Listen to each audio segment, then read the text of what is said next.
Hello friends, मैं आशा। पिछले video में सिंधु घाटी सभ्यता के विषय में अपन पढ़ रहे थे। इस वीडियो में मैं सिंधु घाटी सभ्यता के प्रमुख स्थलों के बारे में आप लोगों को बता रही हूँ। तो इसमें पहला है हड़प्पा संस्कृति। हड़प्पा संस्कृति या हड़प्पा सभ्यता जहाँ विकसित हुई थी वो स्थित कहाँ पे है? मांडभोमरी जिला, पंजाब प्रांत और पाकिस्तान में। जिला कौन सा है? मांडभोमरी। कौन सा है? मांडभोमरी। प्रांत कौन सा है? पंजाब और पाकिस्तान देश है। तो इसके अंतर्गत रावी नदी के किनारे इस सभ्यता का विकास हुआ था। किस नदी के किनारे हुआ था? रावी नदी के किनारे। तो इस सभ्यता की खोज किसने की थी? इस सभ्यता की खोज की थी सर जॉन मार्शल ने। किसने की थी? सर जॉन मार्शल ने। और इसका उत्खनन कार्य किया गया था दयाराम साहनी के द्वारा। किसके द्वारा? दयाराम साहनी के द्वारा। कब किया गया था? 1923 से लेकर 1925 के मध्य में। ठीक है। अब इसमें सर जॉन मार्शल ने जो हड़प्पा संस्कृति का जो नाम है वो सर जॉन मार्शल ने दिया था। किसने दिया था? सर जॉन मार्शल ने हड़प्पा को नाम दिया था। इसके अलावा इसकी तिथि का निर्धारण, हड़प्पा संस्कृति कब विकसित हुई थी, इस तिथि का निर्धारण किया गया था दयाराम साहनी के द्वारा। किसके द्वारा किया गया था? दयाराम साहनी के द्वारा। और अब अन्य तथ्य में देखेंगे अपन। इसमें पहला है भारतीय पुरातत्व के जनक कौन है? भारतीय पुरातत्व के जनक हम कहेंगे अलेक्जेंडर को। सेकंड है हड़प्पा की सर्वप्रथम जानकारी किसने दी है? तो हड़प्पा की सर्वप्रथम जानकारी हमें दी है 1826 में चार्ल्स मेसन ने। किसने दी है? चार्ल्स मेसन ने। कब दी है? 1826 के मध्य में। थर्ड पॉइंट है अभिलेख युक्त मोहरे, कांसे की गाड़ी और कांसे गलाने का यंत्र। यानी यहाँ पर हड़प्पा सभ्यता की खुदाई के अंतर्गत हमें ये जो सामान मिले हैं उनके बारे में है जानकारी।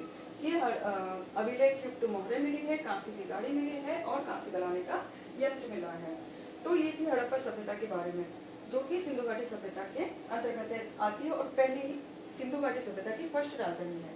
सेकंड है इसमें मोहनजोदड़ो, जो कि सिंधु घाटी सभ्यता की सेकंड राजधानी है और इसकी स्थिति है लरकाना जिला, सिंधु प्रांत में। लरकाना जिला, सिंधु प्रांत और सिंधु नदी। किस नदी के किनारे मोहनजोदड़ो का विकास हुआ था? सिंधु नदी के किनारे। इसकी खोज किसने की थी? मोहनजोदड़ो की खोज की थी राखलदास बनर्जी ने। कब की थी? 1922 में। कब की गई थी? 1922 में। किसके द्वारा? राखलदास बनर्जी के द्वारा। अब इसके महत्वपूर्ण तथ्य देखते हैं। इसमें फर्स्ट है जो मोहनजोदड़ो सभ्यता है उसको 7 बार उत्थान और 7 बार पतन वाला नगर कहते हैं।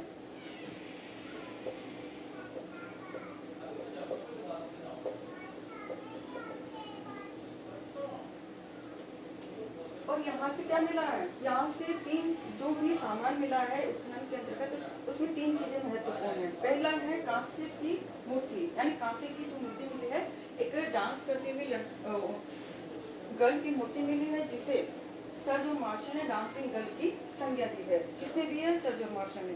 क्या संज्ञा दी है? डांसिंग गर्ल की। किसको दी है? मोहनजोदड़ो के अंतर्गत कांसे की जो मूर्ति मिली है उत्खनन में, उसे दी हुई है। सेकंड हमें मिला है इसमें बृहत स्नानागार, जो कि इम्पोर्टेंट है। ये बहुत बड़ा स्नानागार है जिसे सर जॉन मार्शल ने क्या है? विश्व का अद्भुत निर्माण कहा है। किसे कहा गया है? मोहनजोदड़ो के अंतर्गत बृहत स्नानागार के जो भी अवशेष मिले हैं उन्हें सर जॉन मार्शल ने क्या कहा है? विश्व का अद्भुत निर्माण कहा है। थर्ड पॉइंट है हमारे इसमें अन्न भंडार, जिसे सबसे बड़ी इमारत कहा गया है। क्या कहा गया? सबसे बड़ी इमारत। यानी जितने भी जो सामान मिले हैं, इसमें जो तीसरा पॉइंट इम्पोर्टेंट है वो ये तीसरा पॉइंट है कि इसमें सबसे बड़ी इमारत कहा गया है इसे।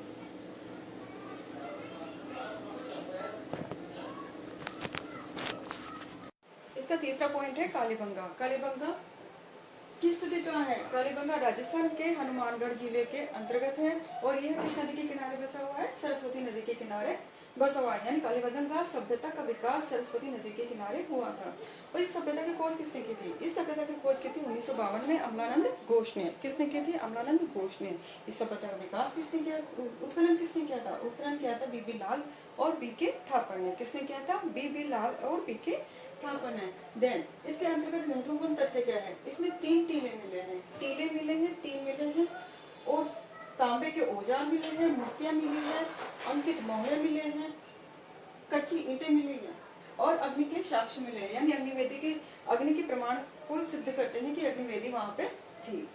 और काले रंग की चूड़िया मिली है। काले रंग की चूड़िया के नाम से ही इस सभ्यता का नाम कालीबंगा का पड़ा था। देन इसका फोर्थ वो है लोथल। फोर्थ स्थल कौन सा है इसमें? लोथल। जो इसकी स्थिति का है, लोथल कहाँ पड़ता है? ये पड़ता है अहमदाबाद में, गुजरात के अंतर्गत। कहाँ पड़ेगा ये? अहमदाबाद में, गुजरात में। किस नदी के किनारे? यह पड़ेगा भभुआ नदी के किनारे। और इसका उत्खनन किसने किया था?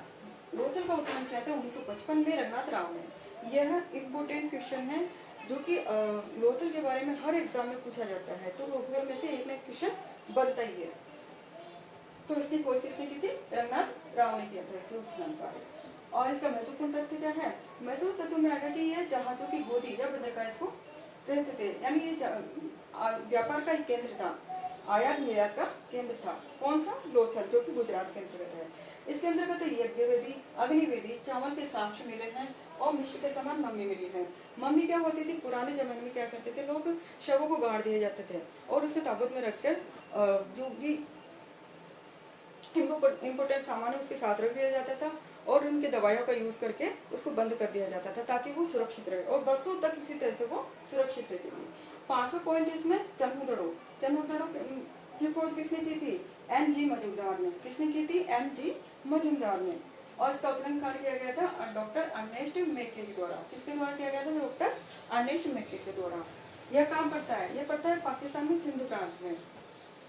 और इसके महत्वपूर्ण तथ्य क्या है? इसमें महत्वपूर्ण तथ्य ध्यान रखने की सिर्फ एक ही बात है कि यहाँ पे वक्राकार ईंटें मिली हैं और एल आकार की ईंटें मिली हैं। वक्राकार यानी गोल ईंटें मिली है और एल आकार की ईंटें मिली है।